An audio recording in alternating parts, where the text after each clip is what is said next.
Hello, good afternoon, everyone. It's 10 minutes after 1 on this Wednesday, September 13th, 2023. I call the Committee on Parks, Enterprise Services, and Culture and the Arts meeting to order. I want to welcome Councilmember Cordero, Councilmember Say, and Councilmember Tupola. Pursuant to Section 92-3.7 Hawaii Revised Statute, this meeting will be conducted as a remote meeting by interactive conference technology with the following procedures in effect for the meeting. Members of the public will be allowed to provide oral testimony on all items on the agenda in two ways: in person in the council chamber and remotely. In person and remote oral testimony will be allowed when each agenda item is taken up. Before testifying, each person shall state the name. Each person may not have anyone else read their statement and is limited to a 1-minute presentation on each item. All the persons who have registered to testify in person will be called upon first. When the timer goes off, please conclude your remarks promptly. Persons who have not registered will be given an opportunity to testify following the registered testifiers. Once in-person testimony has concluded, I will proceed to remote testimony. All persons who have registered to testify remotely by video conference or telephone will then be called upon. When your name is called, please monitor your screen and activate your video feed when prompted. For persons who are testifying by telephone only, I will identify you by your last 3 digits of your phone number. When your number is called, please listen for the prompt and to unmute and press *6. When I call for anyone else standing by remotely, please utilize the Zoom raise hand button to indicate your desire to speak. For those joining us by telephone only, please press *9 to indicate your desire to speak. Some friendly reminders and tips: video conference from a quiet location if possible. If you are watching the proceedings on Olelo, please mute your television when you are called to testify. When the timer on the screen reaches 0, please conclude your remarks promptly. HRS Section 92-3.7 requires that all votes at remote meetings are conducted by roll call unless unanimous. Therefore, I will first call for objections, and then if there are any, I will call for a roll call vote. Written testimonies include the testifier's address, email address, and phone number will be available to the public as described on the posted agenda. As a courtesy, please turn off all your cell phones for the duration of this meeting. All right, moving on to item number 1, Resolution 23-195, accepting a monetary gift to the city from I Productions Incorporated, valued at $4,990 for the upkeep and maintenance of Ho'omalahia Botanical Garden. And here from the administration is Director Laura Thielen.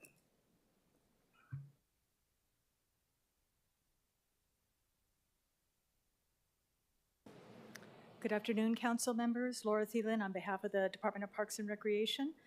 Thank you for the opportunity to testify today. We are very grateful for the many people that are so generous and make donations for our parks and our botanical gardens. We recommend accepting the gift in Resolution 23-195, and then also, to save time, the subsequent Resolution 23-196 is also a gift to the Botanical Gardens by the Friends of Honolulu Botanical Gardens. These both will go for the first one, the maintenance and upkeep of Ho'omalahia, and the second resolution for interpretive signage that will be placed around Foster Botanical Gardens so that people understand and are educated on the plants and species that are housed there. And I'd be happy to take any questions. Thank you, Director. Do we have any questions for the Director? Okay, we'll now proceed with in-person testimony in the council chambers. Do we have any registered testifiers for this item? Chair, we have registered testifier. Okay.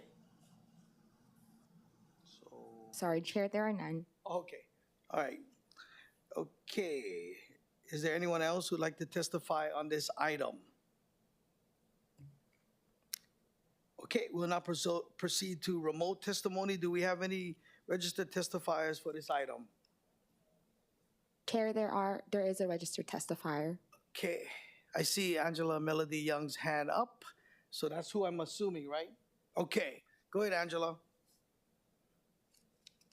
Aloha, Angela Melody Young, testifying in support of Ho'omalahia Botanical Garden. From the city and county's website, fishing at Ho'omalahia Botanical Garden is not allowed at this time during this season. And the name means to make a place of peace and tranquility. Strolling or driving through these lush 400 acres in windward Oahu, you will truly agree that Ho'omaluhia is rightfully named as a peaceful refuge. Opened in 1982, this garden in Kaneohe features plantings from major tropical regions around the world grouped together geographically. Geographic regions are presented by our botanical collections, are the Philippines, Malaysia, tropical America, India, Sri Lanka, Melanesia, Hawaii, Polynesia, and Africa. The garden was designed and built by the U.S. Army Corps of Engineers to provide flood protection for Kaneohe. And therefore, because the garden supports the community, we should support the gift to the garden. Thank you. Thank you for that summary. Is there any questions for the testifier? Okay, is there anyone else that wants to testify remotely? Chair, there are none. Okay, members, we are in discussion. All right, the chair recommends that resolution 23-195 be reported out for adoption. Any objections? Any reservations? Hearing none, so ordered. Okay, moving on to item number 2, resolution 23-196, accepting a gift to the city from the Friends of the Honolulu Botanical Gardens valued at $2,718 of a graphic display panels containing color pictures and supporting text about butterflies of Hawaii and garden plants, which supports the life cycle for displays at the Foster Botanical Garden. And the director already testified on the item, so we will. Is there any questions for the director? Okay, awesome. We'll now proceed to in-person testimony in the council chamber. Do we have any registered testifiers? Chair, there are none. Okay, is there anyone here that would like to testify on the items? Okay, we'll move to remote testimony. Do we have any registered testifiers for this item? Chair, there are none. Okay, I see Angela's hand raised up. Just want to make sure. Are you okay? Perfect. Is there anyone else that would like? Okay, thank you. Is there anyone else that would like to testify? Oh, I'm going to testify. Oh, Chair. Okay. Awesome. Go ahead. Thank you. Angela Melody Young testifying, this time on behalf of Roar Rescue of Animal Rights, because to support the butterfly species. And the bright and orange, black colors of the butterfly that we usually see here in Hawaii warns predators that if you eat it, it is toxic because the diet of the butterfly is milkweed. And so the predators can't eat it. And butterflies have a very highly evolved migration pattern, one of the most evolved in the insect species. And therefore, we should really appreciate the biodiversity of this species as it contributes to our fragile life here in the planet. And the Foster Botanical Garden also has classes. So fall class includes a series of basic plant botany, bonsai with Rainbow Bonsai Club, etc. Small pot vermicompost, succulent pumpkin class. And there's a big QR code. You can scan it. It will lead you to the park's online system to register for the classes. And DPR is committed to making all of its programs and leisure services accessible to everyone, including persons with disabilities. So if you need reasonable modifications to something, you can request that by calling the park. So because of the, the butterfly species, the classes, we should support the gift to Foster Botanical Garden. Thank you. Okay, thank you. Is there anyone else remotely would like to testify on this item? Chair, there are none. Okay, members, we are in discussion. All right. The chair recommends that resolution 23-196 be reported out for adoption. Any objections? Any reservations? Hearing none, so ordered. Okay, moving on to item number 3, accepting a gift to the city from Carmen Guzman Simpliciano, valued at $50,000 for Hananale Kila Hope for Lava Stone Sculpture entitled Na Ho'okele by Hanale Kila Hope for installation of Ku'i Ili Ola Heiau. Whew. Please forgive me. Close, right? Members, we have a proposed posted CD1 submitted by myself for your information. The amendments are listed on the agenda. Here from the administration is Managing Director Mike Formby. Good afternoon, Committee Chair Toba and committee members. Mike Formby, Managing Director. The administration stands in strong support of Resolution 23-200, and I appreciate the CD1 because it did resolve questions about authority to sell and gift, not sell, but to gift it to the city. And Marianne is here from MOCA if there are any questions regarding the sculpture and or the authority to gift. Members, any questions for the Managing Director? Okay, thank you. We will now proceed with in-person testimony in the council chambers. Do we have any registered testifiers for this item? Chair, there are none. Okay. Is there anyone else that would like to testify on this item? Chair, there are none. Okay. We will now proceed to remote testimony. Do we have any registered testifiers for this item? Chair, there are none. Is there anyone else remotely that would like to testify on this item? Chair, we have Angela Young. Okay. Angela, go ahead. Aloha. Angela Melody Young testifying in support of the gift of the artist who is sculpturing something from lava stone. And the artist is a native Hawaiian. He's a native son of Hawaii, Kanaka Maoli, born and raised in Waianae, Oahu, where he continues to reside and operate his fine art business, probably within the legal parameters. So the artist wears many hats along the Waianae coast, a lineal descendant of the area. He sits on many community councils and governing boards and is a tireless advocate to improve the conditions along the Waianae coast for Hawaiians and the environment. The artist is a multimedia artist, specializing in stoneworks, carving, as well as restoration work. And his works of art are deeply rooted in the Hawaiian culture and reflects deep commitment and love of the heritage. And he brings the culture into a mindset of creations, carving legends and genealogy into the works. And the works are displayed in public and private collections in Japan, France, Germany, Switzerland, Holland, Canada, Tahiti, and the United States. Thank you for that. Appreciate it. Any questions for the testifier? Okay, members, we are in discussion. Councilmember Tupola. Thank you, Chair. I just want to take a few minutes to give a little timeline of what happened in this area. So in May 2021, Director Thielen, the mayor, and a few of the other people in the administration came out to Pokai Bay to visit. And it was a huge issue for my community to just be there physically at the location and talk through all of the things that we wanted to have improved. So after that May visit later that year, the parking lot was paved, and we thank DPR for that. In May 2022, gates were installed at the bathrooms, which we've been asking for a while. August 2022, we had the resolution for Ku Ilioloa Heiau for the naming of it and putting up of a sign. This year, just in August 2023, DPR actually remodeled the bathrooms. Do you know they haven't been remodeled for decades? People cried. In fact, when I got the text from DPR that the bathrooms were remodeled, I ran over there to go look because I wanted to see, and people are so grateful.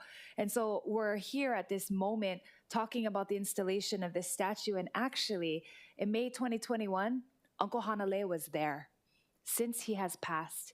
But when Director Thielen got there, he actually welcomed her. He welcomed the mayor. He did the protocol for us to enter with Makanani, who was previously working for the city. And so it's his legacy. He's the one who sculpted this, and I want to read a paragraph from his daughter. The sculpture crafted by Hanale's skilled hands embodies the essence of Waianae. Its intricate details capture the natural beauty, cultural richness, and resilience of the community that he held close to his heart. He spent countless hours pouring his creativity into this work of art, hoping that it would serve as a lasting tribute to the place that meant so much to him. My father believed in the power of art to connect people, to evoke emotions, and to inspire positive change. He often spoke of the unity and harmony that can be achieved through the appreciation of artistic expressions. It is in this spirit that we offer this sculpture to the city of Waianae, a symbol of his love for his community and his desire to contribute to its cultural heritage. I just want to pay respect to Uncle Hanale, thank his family for doing this and for gifting it to the city, and thank the city for coming through on all the things that they said they were going to do for Polkaibe and for that area of the people of Waianae. Mahalo. Thank you, Councilmember Tupol. I do echo. I drove down there a couple weeks ago, and it looks awesome. Members, do you have any questions? I do have one. Just what is the status of the gift? If the status of the gift, and has the department taken custody of the gift?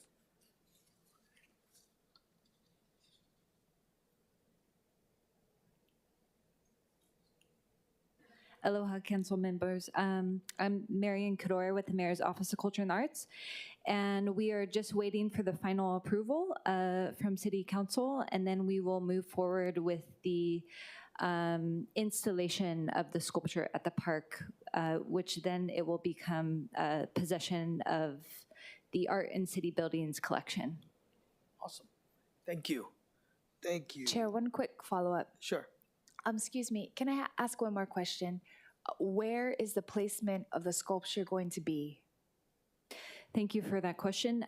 It will be placed just outside of the heiau. There was a bit of confusion of the placement of the DPR sign. That will be placed, from what I understand, at least 20 feet in front of the artwork. So the artwork will be placed, I believe it was maybe 5 to 10 feet just outside the heiau. And then the park sign should be placed at least 20 feet in front of the artwork. Thank you. Were you guys able to resolve things with our community member, Carmen de Guzman? She's been the one working on the signage and the statue. Yes, Okay. she was present at a meeting, I believe, with DPR, where Okay. they were able to finalize the placement. Thank you so much. It means a lot to us that it be done right. So thank you. Mahalo. Thank you, Chair. Awesome. Any more questions for the testifier? Okay. The chair recommends that resolution 23-200 be amended to a posted CD1. Any objections, reservations? Hearing none, the resolution is amended to a CD1. The city then recommends that resolution 23, the chair recommends that resolution 23-200 CD1 be reported out for adoption. Any objections, any reservations? Hearing none, so ordered. Okay, moving on to item number 4, accepting a gift to the city from Q Waves Kanaka Pika Pika, valued at $3,344 of a site marker for na Pohaku Ola Kape Mahu Kapuni at Kohio Beach Park. I will learn Hawaiian if I can get lessons. Because, yes, Kumahina, I'll probably be an amazing student. Waikiki to educate residents and visitors about the history and the meaning of this storied place. Members, we have a proposed handwritten CD1 submitted by myself. The CD1 makes the following amendments. A, amends the fourth whereas clause to identify the letter requesting acceptance of the gift by the letter's official communication number and date. B, amends the fourth whereas clause to specify the value of the gift to the city.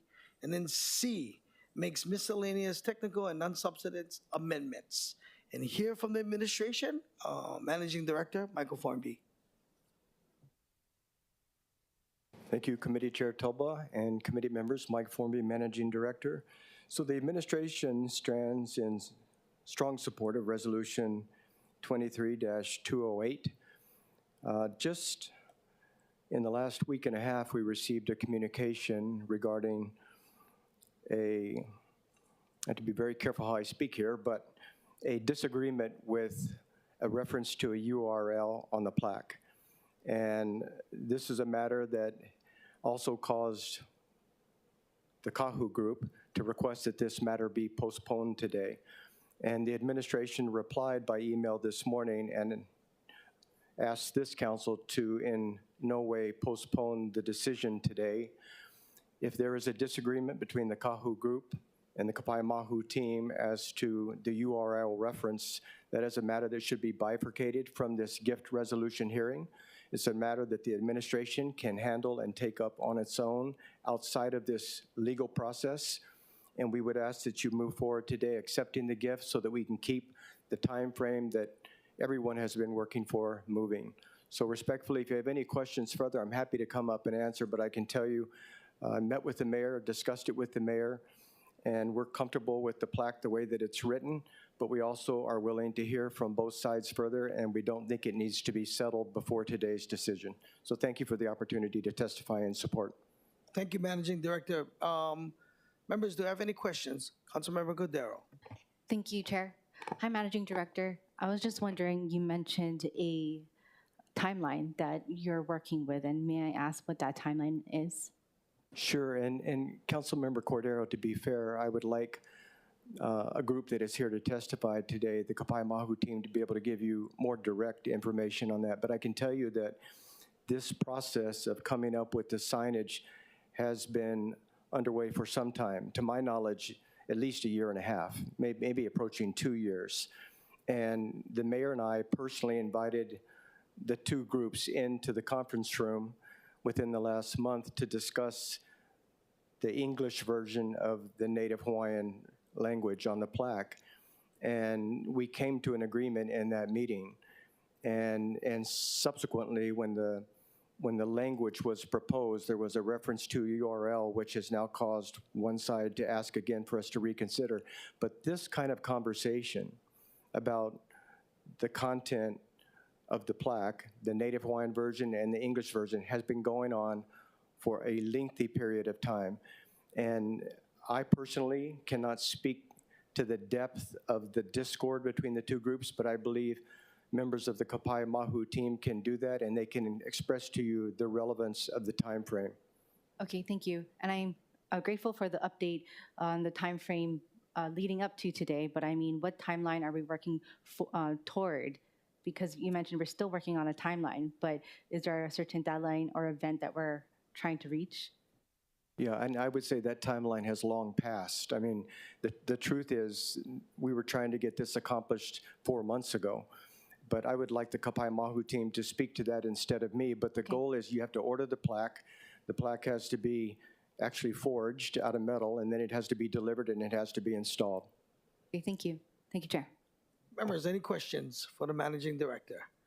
Okay, we'll now proceed with in-person testimony in the council chambers. I know that we do have in-person testimony. So the first person is Joe Wilson, followed by Hina, Kumuhina.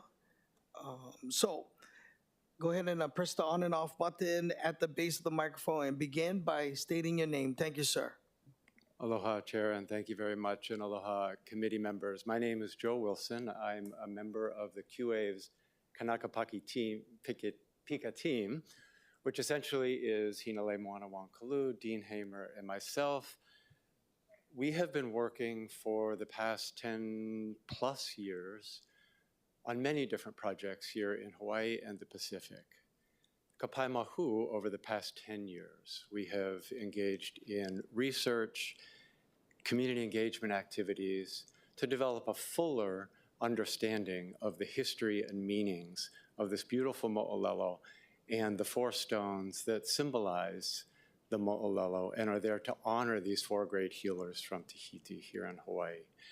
We have been sharing this story in many forms over the past several years in terms of film and an exhibition at the Bishop Museum, community engagement activities, et cetera. In addition to my work in Hawaii, for the past 40 years, I have been involved in human rights activities and efforts to engage in issues of social equity and human rights. In all of that work, and I will respect the time, I have come to understand something very important, and that is that all of us, and many people here today, may be uncomfortable with change, particularly when we ourselves are comfortable with a status quo. And while in my written testimony, I explain many of the things that have been a result of the kind of work that we have done with Kapaimahu, and excerpts from the letters of support that we have received over the years from many, many community organizations and individuals who see the importance of updating this signage at the City and County of Honolulu Public Monument.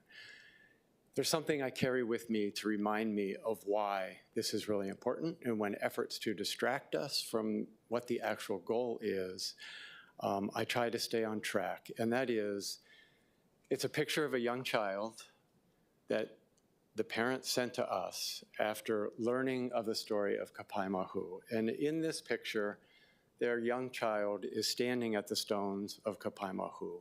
And in the note that was sent to us by these parents, they said, after sharing the story with our kids, one was so uplifted and inspired that he requested to visit the stones immediately. He spent time soaking up their mana and sending back ours. Ever since, he's felt more empowered to be who he is, and he tells everyone he encounters that he has finally seen himself here in these islands, and he's in the middle, just like these healers. This is what our work is about. I'm so proud to be here in support of Resolution 23208. I thank you for considering it, and I hope that you will support its continuation in this process. Mahalo. Members, do you have any questions for the testifier? Okay, we'll move on to our next testifier, Kumuhina. Go ahead, state your name.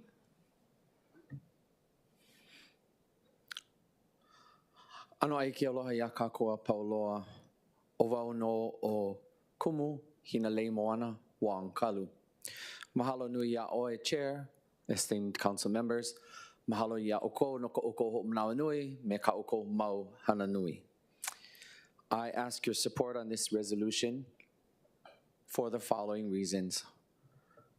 I have been committed to uplifting and empowering my community and my people to understand Kanaka concepts through Kanaka lens.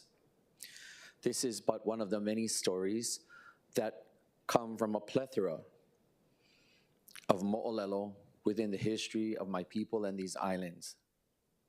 The fact that I must speak to you in English is a testament to the great disconnect between 21st century Hawaii and what Hawaii could be. I ask your kind consideration to accept our gift to the city and to allow us to continue on our mission of education, to inform and to empower people to understand about these concepts, such as Kapaimahu and the healers that it speaks of, and so much more, through a Kanaka lens. Mahalo nui oko, ko oko manawa. I am available for a question. Members, do you have any questions for the testifier? Okay, thank you, Kumuhina. Oh, Mahalo. wait, can I ask one question? Sorry. Sure, go ahead. Councilmember Just to Tupolo. follow up, is there going to be maybe like a book or a film or, you know, about the story of it? I appreciate the plaque, but is it going to come more to life? Mahalo. In fact, it has. This is attached to the timeline that was spoken about earlier. Back in 2020, the 8-minute short animated film was nominated for an Oscar and made it to the top 10. The subsequent 1-hour documentary film emerged after that. We have presented a 6-month run at the Bishop Museum for this Kapaimahu project, and perhaps if you missed it, perhaps Dean or Joe could tell you at what point it will be available online for a virtual visit. And also there has been a young reader book based very specifically off of the animated film. And it is there, it has been out there, and it offers you one perspective on this story of Kapai Mahu as myself and my team have presented it. Mahalo. Thank you. Anybody else with questions? Okay, thank you, Kumuhina. Mahalo. Is there anyone here that would like to testify?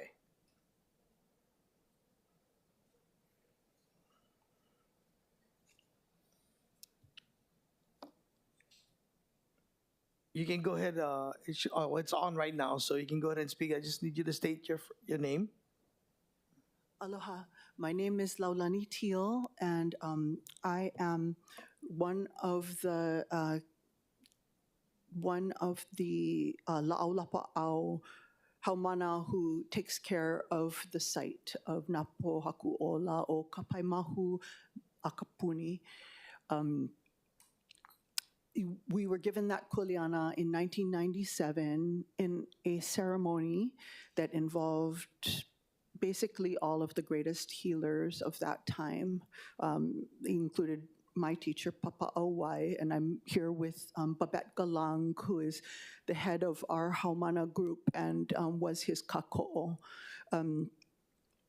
It was him, Auntie Malia Craver, Auntie Margaret Machado, basically all of the great healers of that time. And they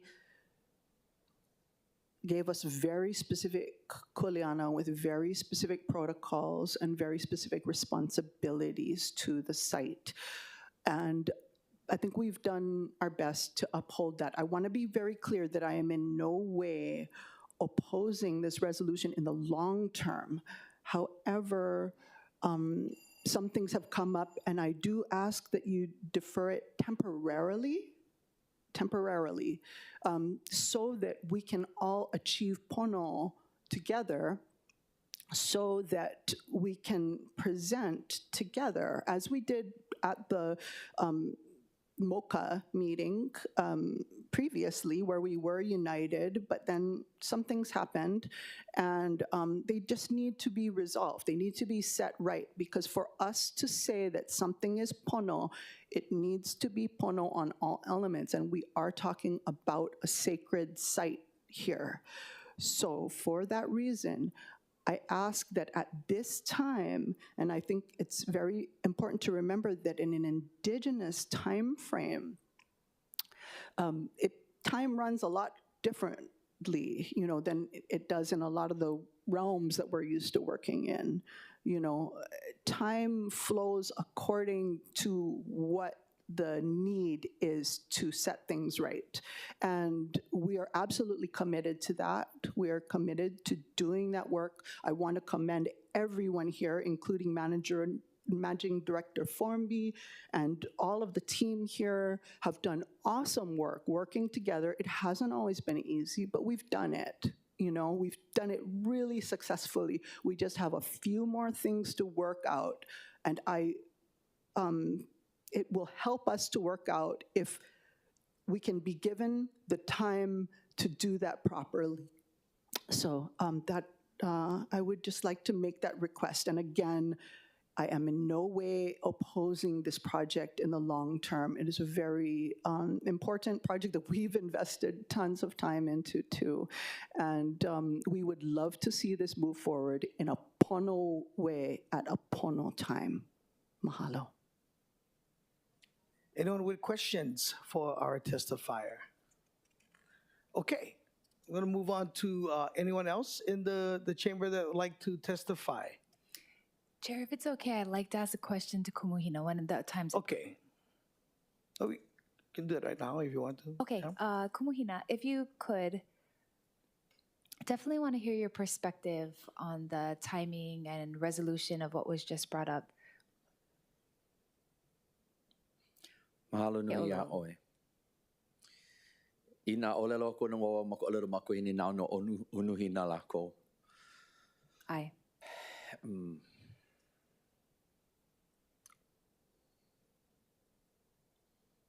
This timeline has gone on since the beginning of our journey in speaking about Kapai Mahu. And what year did we begin this journey? I've forgotten since. 2012. Our connectivity, I'm going to be quite blunt, if I may. Our connectivity with the sentiments and the representatives from the healer group through my eyes has been a bit of a challenge. Number one, an elephant in the room is that it's not just the Kanaka team that I work with. I'm the Kanaka, and I have my two colleagues here, Dean and Joe. We communicate in different ways. We communicate on different levels. We have different emphases on different things. And these play out in different ways when it comes to communication. So on behalf of my team, I acknowledge that our engage, yes, has been challenging at times over the course of since 2012. And it is true that we've come a far way. August 4th, I believe, was our recent meeting with City Director Mike Formby and the Mayor. And I'm very thankful for their leadership because the time in between has left us at odds because of the topic and the nature of the mo'olelo. The four healers speak to healers that have duality of kane and wahine. And this discussion is an extremely charged discussion in an environment of outside perspectives and politics. And so polarization of sentiments when speaking about, I'll use the Kanaka term, mahu.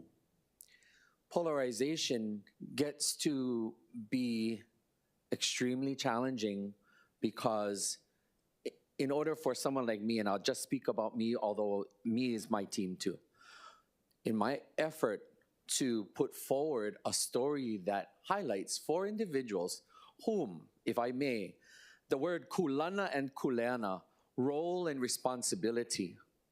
These four healers had a role and they had a responsibility.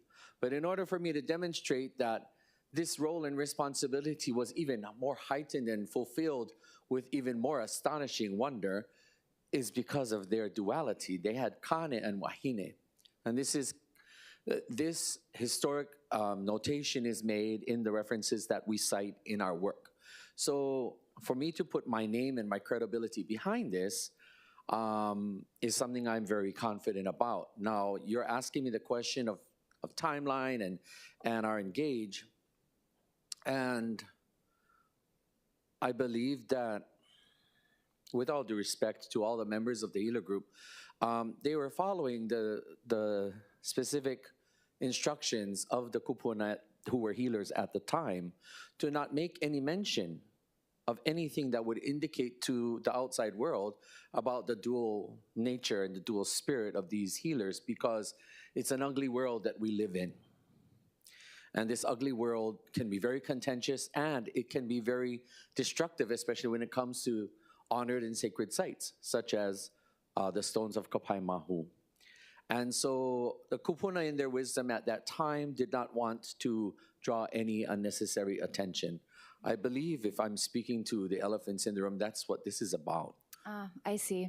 And I asked the question because, trust me, with Ku'ilioloa, we had the same issue. Generational differences on the naming, the placement. So Yes. I can totally understand that it's differences of opinion. And when you spoke, you did say, there is one perspective, and this is our perspective Yes. of. And I think that that's respectful. Everyone has different perspectives, and depending on the timeline and the time frame of when you learned the story was different. You know, and our community fought over the name because certain people heard the story different in their time frame than the people who are telling the story now. But we tried our best to not let that hold us back from progressing forward, because it took us years to even just get to a sign and a name Yes. and a statue. It took us a long time. So, and in no way do I think that this particular process is a finality. Yeah, this is a for lack of a better word, a westernization process, yes? Yes, So it's a formality that the city goes through, but it doesn't conclude conversations. In fact, in our community, the conversations are still happening about the heiau, the placement, seeing if we can find, peace and all of that. So thank you for sharing, and thank Mahalo. you to the Healer Group for sharing.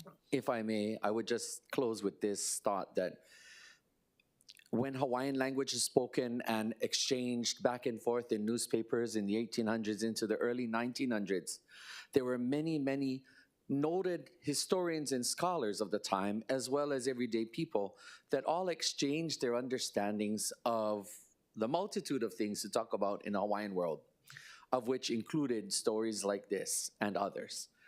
And I'm just one storyteller in the 21st century telling this story, and I look for your support in helping me to tell this story.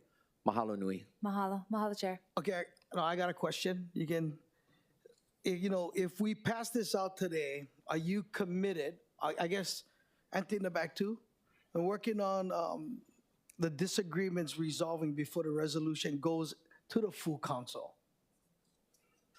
My answer to you, the short answer is absolutely committed and absolutely yes. Anthony in the back, are we, if we pass this out today, are you committed to work on the resolving the disagreements before the resolution goes to the full council?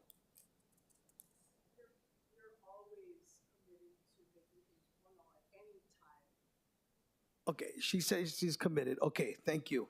Thank you. We will now proceed, let me see, to remote testifiers. Could I make one? Okay, go ahead. State your name. Aloha, I'm Dean Hamer. I'm with Kumuhina and the Kanaka Pakipika team. And I just wanted to address a few of the points that were brought up. One is thank you for asking about the exhibition. There will be a virtual exhibition hosted by the Bishop Museum, and it's going to have a complete 3D rendering of the entire hall, 8,000 square feet that it was held in, over 250 objects that address not only Kapai Mahu, but also traditional Hawaiian healing, beliefs about duality, and a lot of the history that changed this monument and the understanding of these stones over time, just as you said. These have gone through a lot of phrases. They were buried under a bowling alley for 50 years. But now they're up, and we're just trying to restore the story to the same level that the stones themselves are resolved. With regard to timeline, we have been asked by a group of indigenous Mahu called the Mahui to have this completed by October, because that is the month of their celebrations. And we had been very hopeful of doing that, and actually we thought we had a lot of time because we concluded our discussion and had a written agreement about the language on the plaque in May. But that got delayed for 3 months over the same sort of objections you're hearing now, that there just needed to be more time in talking. We accomplished that in the mayor's office. We satisfied all of that and came to a good compromise, and we're here now. But we would prefer not to have another 3-month compromise. If we get rolling now, we'll be able to meet the desires of the Maui in time. And the last thing I just want to say is, yes, we are committed. We've worked through these issues before. We will continue to do that. We're a little surprised at the objection to the use of a URL Kapai Mahu, because it's the name the stones were called by Queen Liliuokalani, and that they were called by Mary Kavena Pakui, and that they are known by today by most people. And so we hope to retain that because it's an important part of the story. So thank you very much for your consideration. I hope we will be able to pass this out, and we'll be all set by October 4th. Thank you. Okay, have any questions? Okay, we do have another speaker. State your name, your first and last name. Thank you.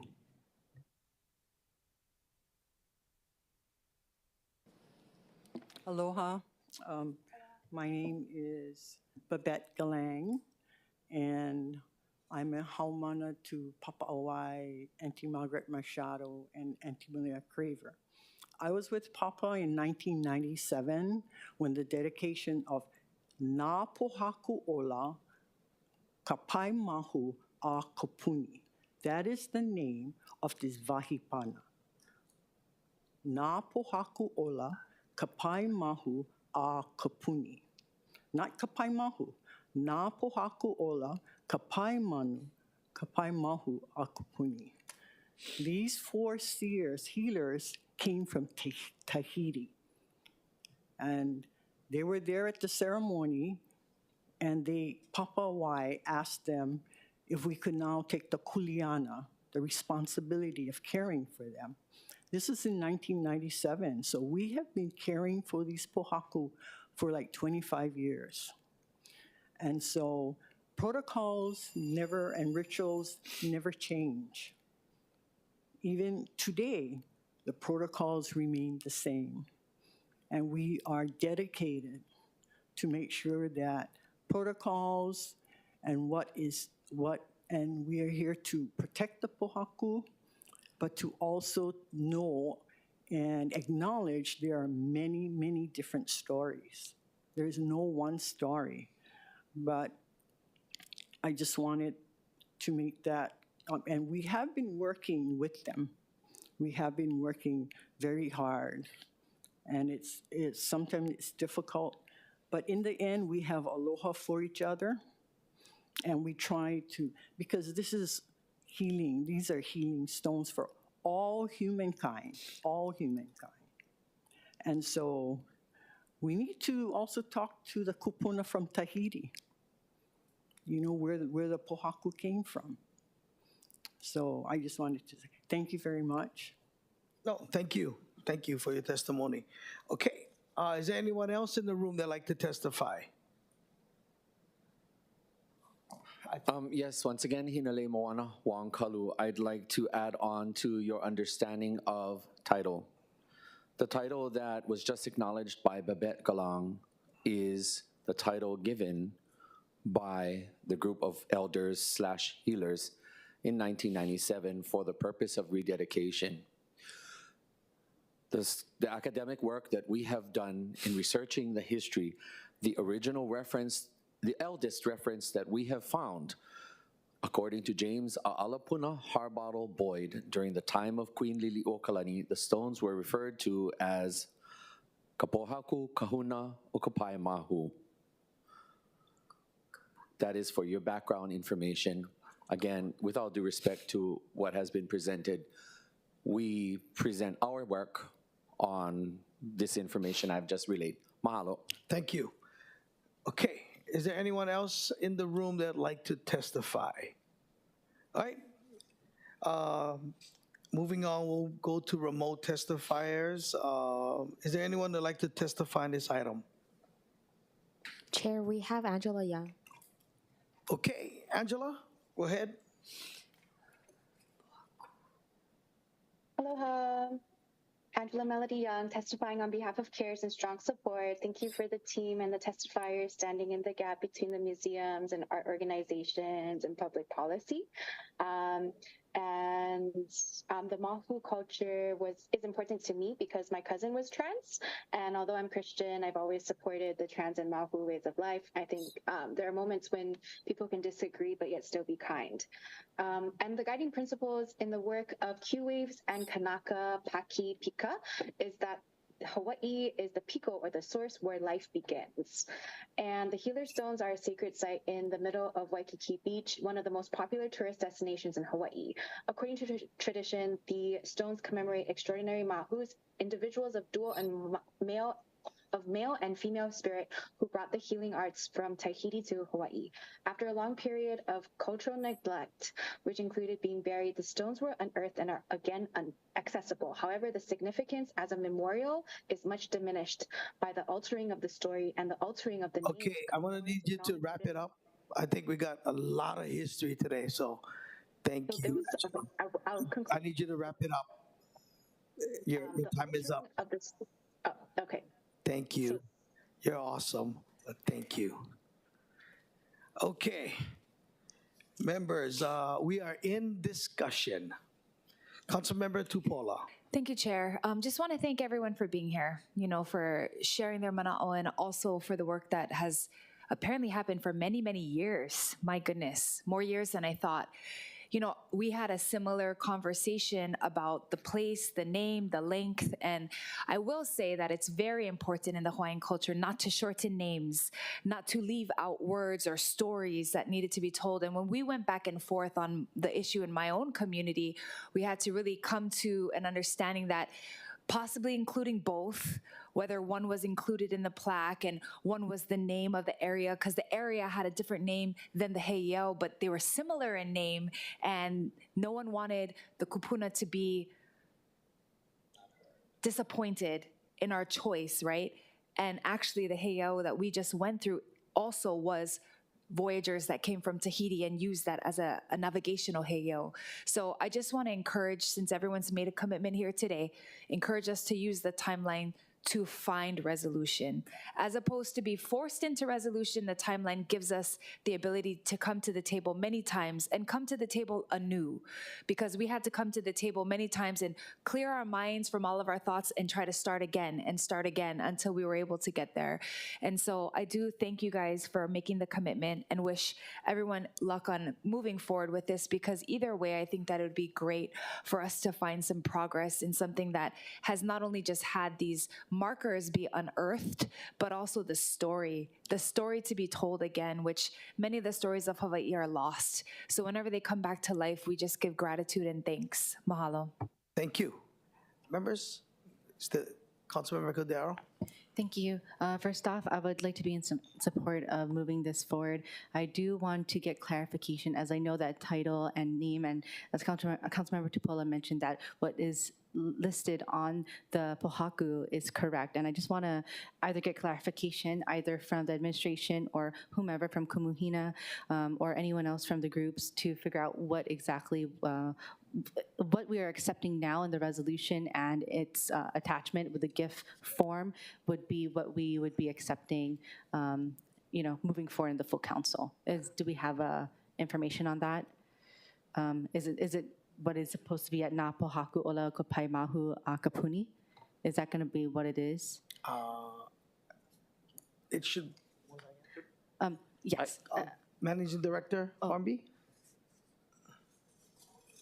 Thank you, Councilmember Cordero. I appreciate that question, and I'm going to offer to you that since the parties have agreed to meet and discuss, that we can report back to council at full council on what the plaque will look like. But the important piece today is that we keep it moving, and the parties have indicated they'll get together and discuss. So we can report back to council. Thank you very much. I just want to be clear on what we are voting on. Thank you. Okay. All right, the chair recommends that Resolution 23-208 be amended to a hand-carried CD1. Any objections?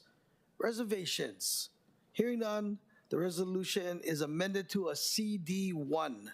The chair then recommends the Resolution 23-208 CD1 be reported out for adoption. Any objections? Any reservations? Hearing none, we hope that this can be resolved by full council. Thank you again for being here.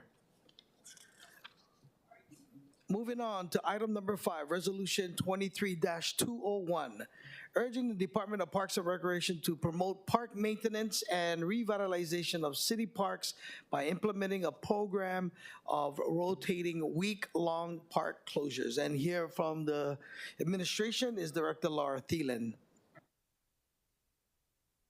Thank you, Chair, members of the council.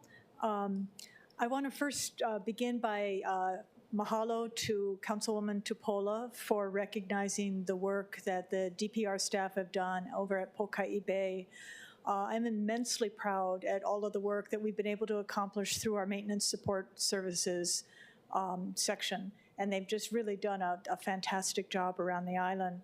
Also, our grounds maintenance staff, the resolution in front of you that was submitted by Calvin Say, I think is based on a pilot project we are doing at Central Oahu Regional Park, where we are closing down 2 of the 12 ball fields for a month to do intensive rehabilitation.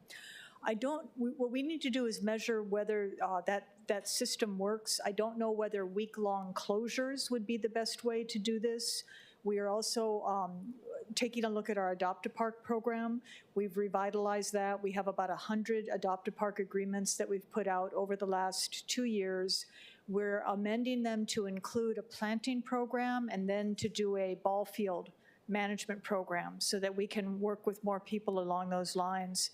So I would say while we support the intention of the resolution, I don't know that what we would end up with would be week-long park closures. It may be a variety of different methods depending upon the park and the community engagement, at that specific area.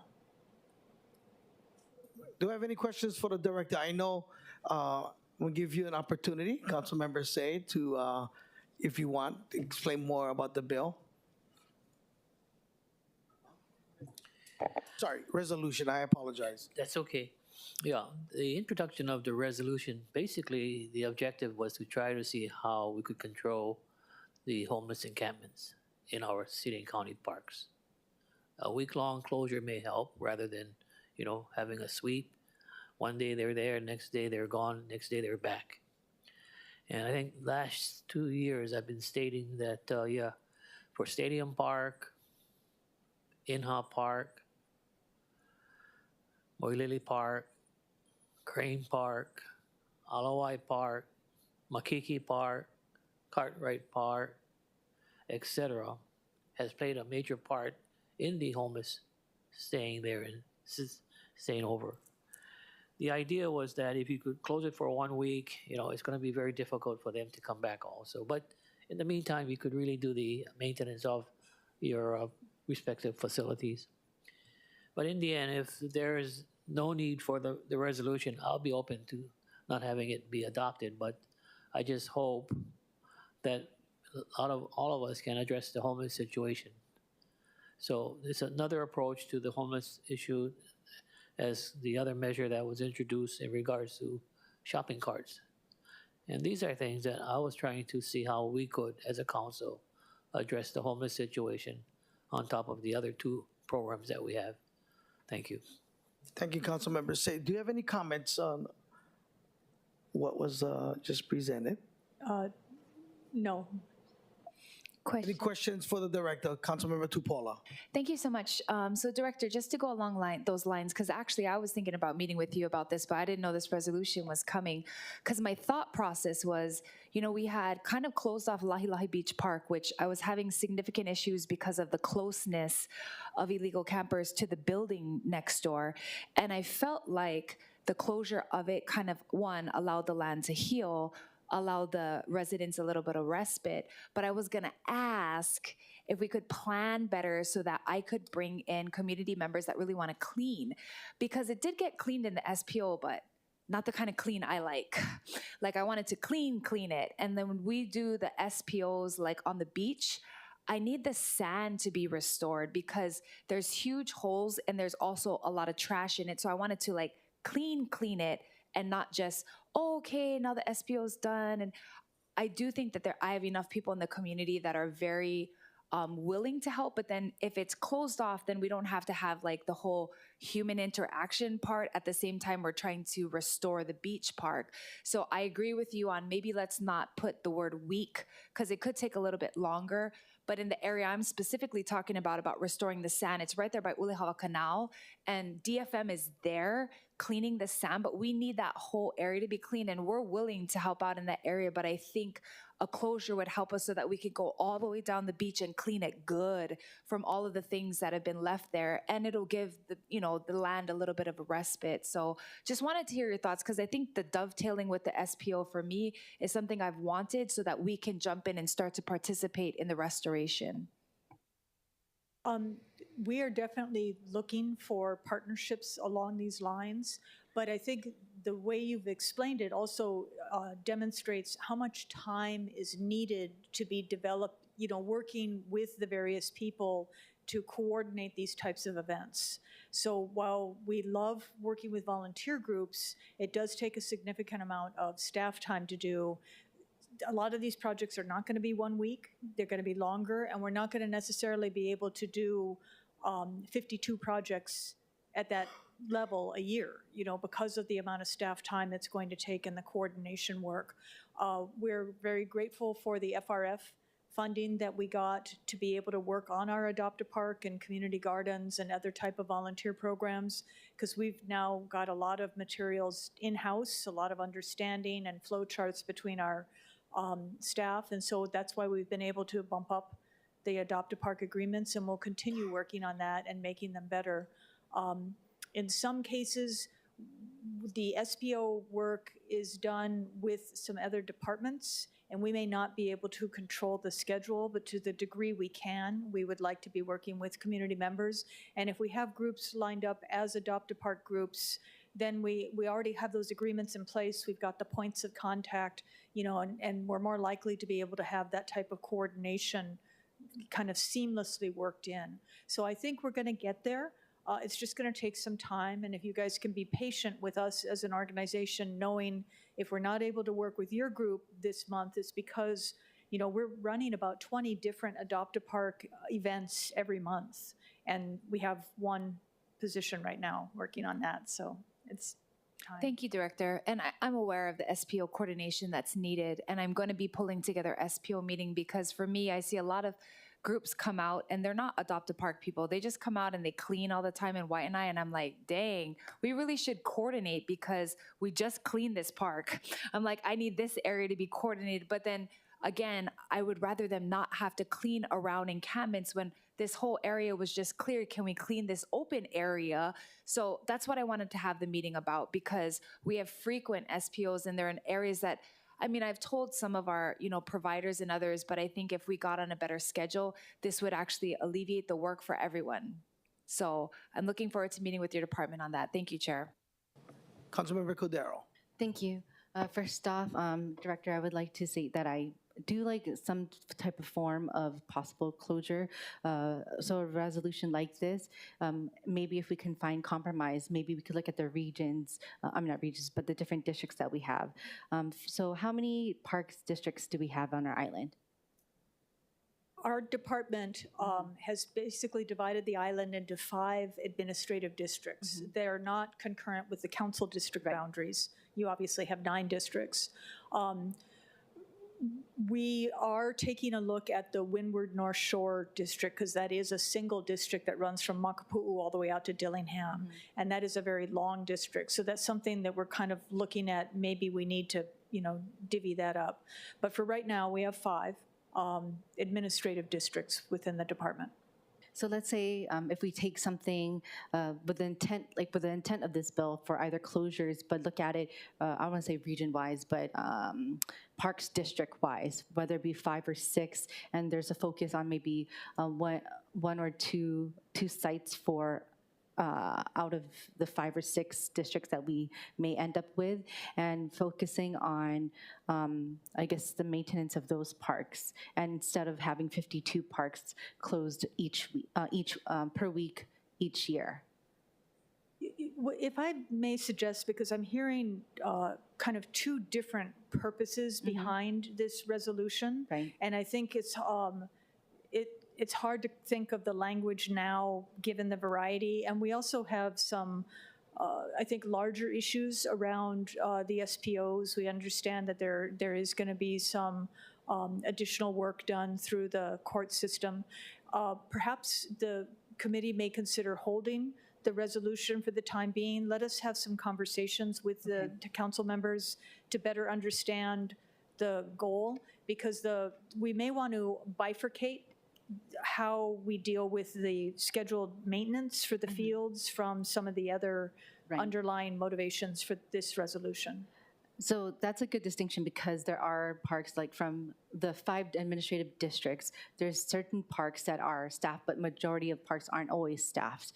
And then I guess you are hearing different reasons and different needs, because all parks have different needs as well. But I think a lot of it is just the intention and determining what type of attention each of the parks need. So I think that's why I do support the intent of this resolution, is because giving time off for us to just focus on either 1 or 2 of those parks within a region 5 times a year would just, I feel like, be able to help redirect either resources or plans or time for each park. Councilmember Say. Yeah, Director Thielen, I'm not critical of the department. The reality was what was stated yesterday at one of our hearings by the Director of HR, that you do have a lot of entry-level positions that are not filled. Your park maintenance individuals, et cetera, and the thought was, if we could focus that this is the rotation that we do for each of the different parks at 1 week, that way maybe you could get the community out in helping to clean up. But you folks are doing a immense job, don't get me wrong. And I really appreciate the services that you have provided for all of the city and county parks in District 5.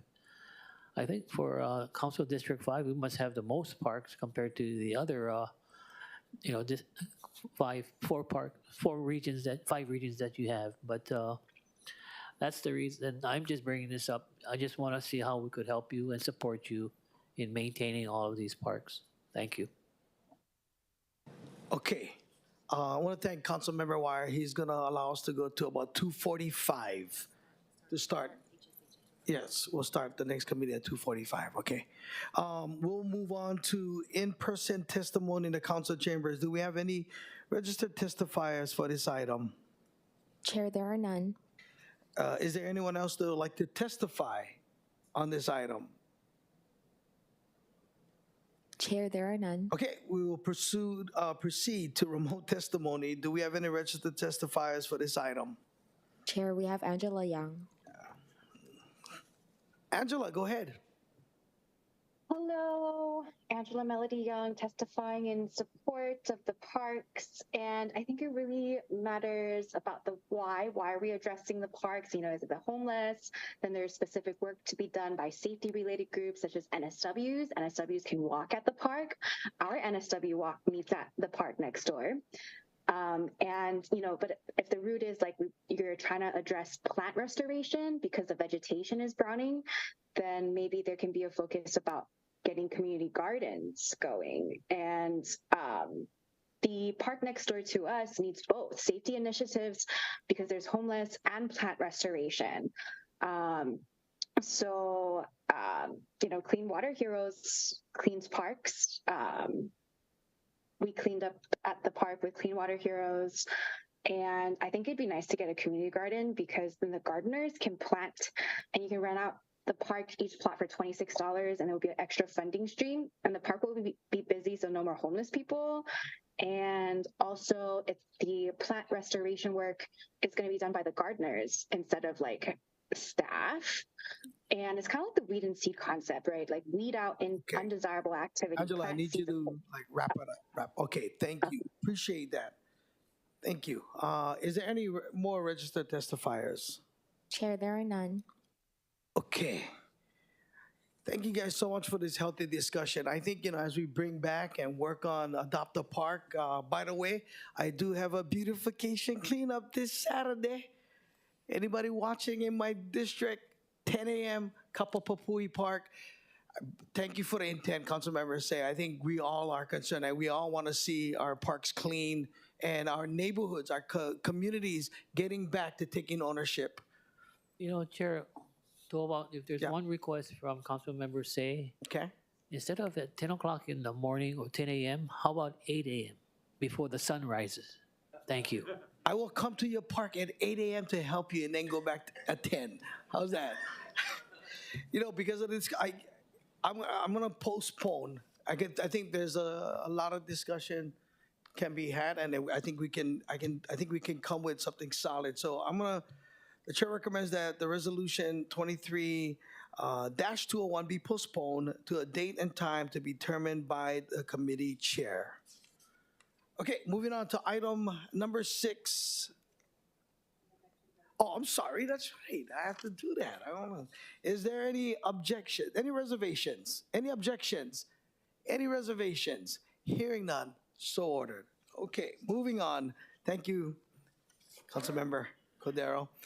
Item number 6, informational briefing. Members, The last item on our agenda today is presented by Trees for Honolulu Future on the Heat Island Investigators Program. Members, for your information, details on the presentations are available online as miscellaneous communication 490, and a copy is included in your binder. Aloha, my name is Olivia Poblacion with Trees for Honolulu's Future, and I'm the program coordinator for Heat Island Investigators. And so this program is federally funded by an environmental justice grant from the Environmental Protection Agency. Trees for Honolulu's Future was awarded this grant last spring, spring of 2022, to implement a one-year program focused on the issue of urban heat. The project is designed to serve and engage youth who live and go to school in areas with higher temperatures and lower canopy cover. Our two project sites are IAEA Intermediate School and the Packed Youth Center at Pu'uwaimomi Housing, which is adjacent to Makalapa Neighborhood Park. An important component of our project is that the youth involved in it get the opportunity to share their findings and recommendations with stakeholders and with decision makers. So that's the primary reason we're here today. And one of those students is here, and we'll get to present in just a minute. But I wanted to first just give you a quick overview of what Heat Island Investigators does. So the first part was just environmental education. So we spent some time with the youth outside, exploring the environment. We covered topics like the benefits of trees, plant parts, photosynthesis, water cycle. We talked about albedo and how different surfaces heat up at different rates, and spent a lot of time doing things like nature journaling and exploring the environment. So the next step beyond that was to start to ask questions and collect data to really deepen our understanding and knowledge of those spaces of the park and of the campus. So the students went out and they mapped, measured, and identified all of the trees in Makalapa Park and at IAEA Intermediate School campus. And they also use infrared thermometers to collect temperature readings of the different surfaces in those areas. And so what we were able to create was, so on the right there is the tree inventory. So this is part of the island-wide tree inventory, the database that citizen scientists are populating by going out and collecting this information about the trees. So the students that were involved in this project, they actually were able to contribute to that database, and you can see Makalapa Park there. And if you click on those dots, those are each represent trees, and if you click on it, you can see the species, the height, the diameter, the density of the crown, the condition of the tree. So they collected all that data, and now it's available online. And you can, when you look at that park, you can see there's not very many trees. We were able to calculate that there is approximately 11% canopy cover in the park, and Honolulu has a target of the urban canopy being at 35% coverage, and so it's well below that. The other thing that they created was these heat maps of their parks and campus. So this shows the Makalapa Park Makalapa Park. And so what they did was they took temperature readings of different surfaces. And so like right now you can see them, like the green areas are the open fields. The yellow area is the basketball court and where the playground used to be. So those are areas that don't have any vegetation. And then the circles represent trees. So it's color coded to show the heat. And so they matched it with the temperature readings that they found. And it's very intuitive. You know, the kids knew, oh, the coolest parts of the park are under the trees. But it's powerful to be able to quantify it, to really see those numbers and then to make a visual of it. So they were able to make that for their site. And then the last part was this part that I mentioned before of the kids getting to engage with stakeholders and to come up with solutions of ways to improve the environmental conditions at these sites. So for at IAEA Intermediate School, that meant that the kids made planting plans for their campus, and then they presented them to the district arborist, the school district arborist, and then also to their principal, and he approved it, and then they were able to actually plant 20 native trees and shrubs on their campus last Earth Day. For Makalapa Park, which is the focus for our presentation today, we ended up partnering with the National Park Service Rivers, Trails, and Conservation Assistance Program, and kind of expanded the scope beyond just cooling down the park, but also looking at envisioning other ways to make the park healthier and safer. And so what that looked like was that we had two events. One was a design charrette where the kids got to meet with landscape architects and try and collect their ideas for adding vegetation, for play structures, for improving the court, for putting in a pump track. So over there you can see they're making the planting plan. And then the other event was more an Activate the Park event. We're trying to bring in a wider population, multi-generational. So it was a back to school event. We were giving out school supplies, but also we presented the students' ideas along the back fence, and we also had like pickleball and bikes to really bring lots of people in, and also an opportunity to talk with people and get more ideas about what people in the community would like to see see the park become. And right now we're also in the process. There's a flyer in your materials of trying to grow a Friends of Makalapa neighborhood park volunteer group, so that hopefully as improvements get made, we have folks being able to voice their ideas and also steward that and sustain it long term. Finally, the other piece of this is that we had one very motivated student from PACT who took on the project of creating a video explaining their findings from this year and their recommendations for the park moving forward. And so I'm going to introduce that student now. This is Noah, and he was involved. This is like both for Noah and I, first time ever doing a video project, so it was a learning experience for both of us. And he was involved in all parts of it. He wrote the script, he recorded the audio, he shot video, he edited, and we're all extremely proud of the hard work and care that he put into it. He's joined here today by his older brother, Moses, and by several staff members from PACT, and it's my absolute pleasure to introduce him to you now, Noah Kindaro.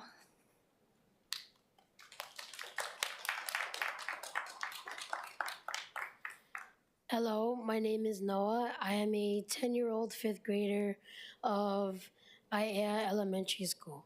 I live at Pu'uwai Momi Housing next to Makalapa Neighborhood Park.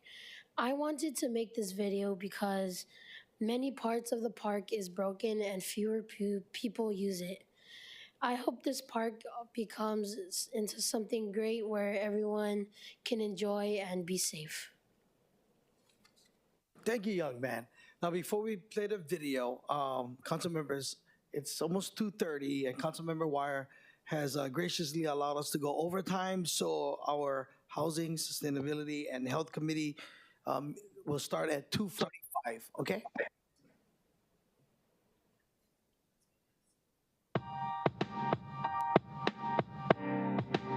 Hello, my name is Noah. I am 10 years old and I am in the 5th grade.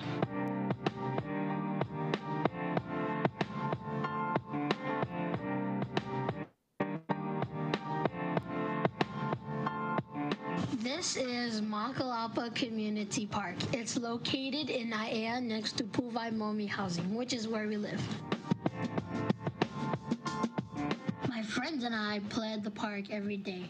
Unfortunately, there is a lot of problems with the park. First of all, the park is extremely hot because there is barely any shade. There is no drinking fountain, so people get really thirsty and are at risk of dehydration and heat-related illness. There used to be a playground, but it was taken down last summer and has not been replaced. This makes the park not very fun. The old playground didn't have shade either, and it was metal and got very hot, but it was better than just having nothing. There's a basketball court, but a lot of it is broken. There's no basketball net, no volleyball net, no tetherball, and the court pavement is rough and broken.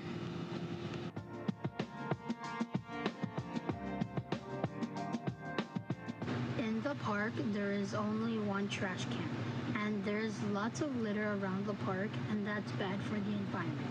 And it's dangerous because there's a lot of broken glass kids can step on. Once the sun goes down, it's very dark because the lights are broken. There are also people who are afraid of the dark, and it can be dangerous not being able to see much.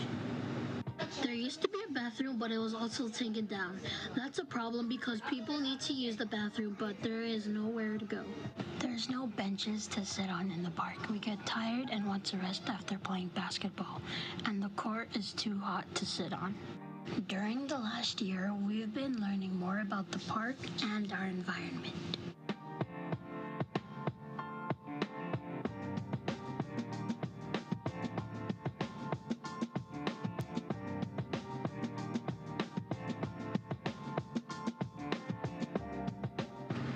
We learned the many benefits of trees and that the bigger the tree, the more benefits it provides.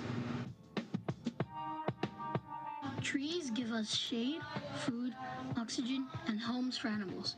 We get wood from trees which help us build our homes, and many other things like paper, furniture, and musical instruments. Trees take in carbon dioxide, and it's good because carbon dioxide is stuck in our atmosphere and causes the planet to get warmer.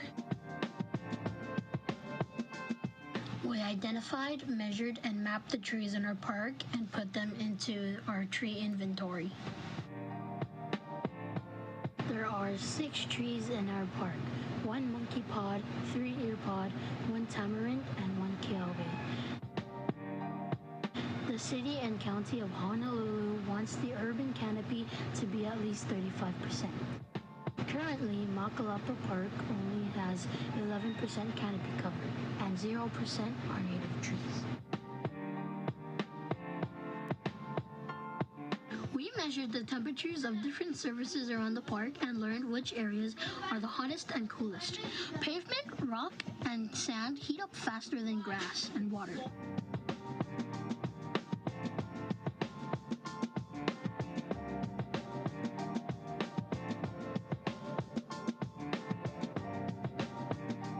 The hottest parts of our park is the basketball court and where the playground used to be. The coolest parts of our park are places under the trees.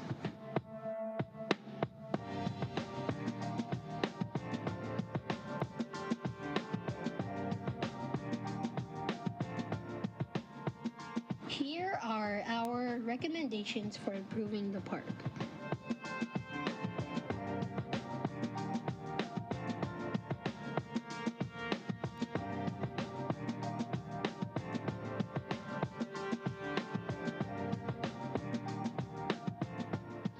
We could plant trees to provide shade and cool down the hottest parts of the park, especially around the basketball court. We could also plant fruit trees close to the housing to help provide food for the community. Another recommendation for improving the park is adding a drinking fountain and park benches in the shade so it's easier for people to spend time in the park when it's hot. We also want to fix the basketball court and add nets and a playground so it's more fun for kids to play.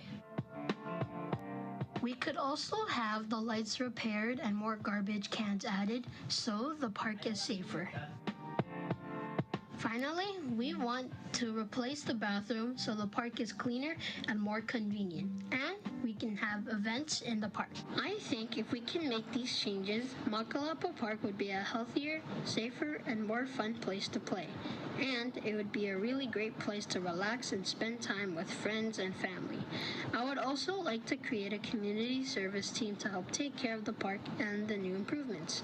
I hope we can work together to make our dream of Makalapa Park come true.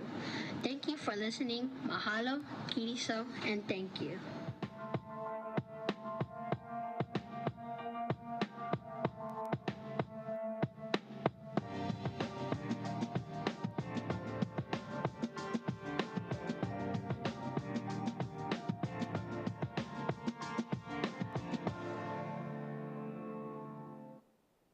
All right, that was awesome. Good job, Noah. Yeah? Yeah. All right. We all have hope and vision, right, for a better tomorrow. So I'm going to keep you accountable because you like work with me, right? We good? Okay. Members, do you have any questions? Okay, we will now proceed to proceed in-person testimony in the council chamber. Do we have any registered testifiers for this item? Chair, there are none. Okay, is there anyone here that would like to testify on this item? Chair, there are none. Okay, we will proceed to remote testimony. Do we have any registered testifiers for this item? Chair, there are none. Okay, is there anyone else online that would like to testify? Chair, there are none. Okay, members, we are in discussion. Councilmember Cordero. Thank you. First off, great job, Noah. Thank you. I would like to also thank Trees for Honolulu's Future, as well as Parents and Children Together, the Aya Elementary, Aya Intermediate, as well as all the partners for coming together. One thing that there is a discrepancy is that discrepancy between where parks get attention, which is why there is the main reason why I supported the resolution's intent earlier, is because the attention, what we think a park needs to give services and money to. Sometimes we don't see it during the time that we are going out there, right? Makalapa Neighborhood Park is nestled really and is truly a neighborhood park. Doesn't have any parking, doesn't have the access to it is mainly through walking, biking, rolling, and however way you get there besides a car. And so it's tucked in Halawa, and also near a rail station, near a lot of arterial roads, as well as single-family homes and what is slated to be the new Aloha Stadium development projects. And so something like that, where we can utilize Makalapa Neighborhood Park is being realized, especially more now through projects like this. So I really just want to thank our community for doing that, seeing Makalapa Neighborhood Park not as something that has to be fixed or anything, but as a new clean slate where we can build upon and just really support not just for trees, but also for the connectivity of our community. And so I really want to thank them. I want to thank actually all of the stakeholders that have been willing to listen, because more and more people have been keen to listen to the goals of our youth in Aya. More than ever, more than I've realized throughout the past few months since the projects have occurred. So great job, and we hope to continue making that happen. Thank you. Thank you. Councilmember Tupola. Yeah, I just wanted to thank Noah, and thanks for the presentation. It's cool to watch videos made by youth in our community, and looking forward to more shade in all of our parks. Not to compare, but I think our parks are pretty hot too. So definitely looking forward to seeing how we can do something like this in our community. Mahalo. Thank you. Okay. All right. Anybody else with questions? All right. Mahalo, everybody, for attending and participating in today's meeting. There being no further business, this meeting is adjourned. Thank you.